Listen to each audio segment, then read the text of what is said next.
keep it on until you are advised to remove it. In case of emergency evacuation, follow the lights that will lead you to the exits. For further information, please refer to the passenger briefing card found in your seat pocket. This aircraft is equipped with emergency exit signs found in the cabin.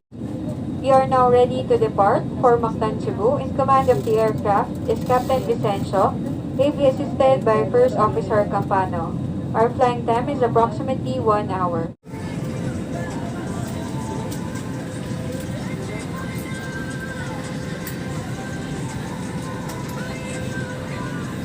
Nilans.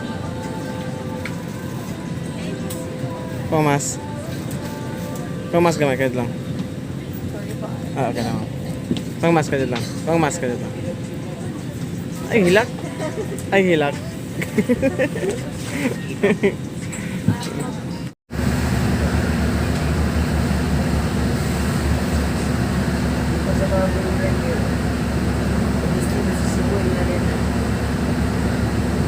Cebu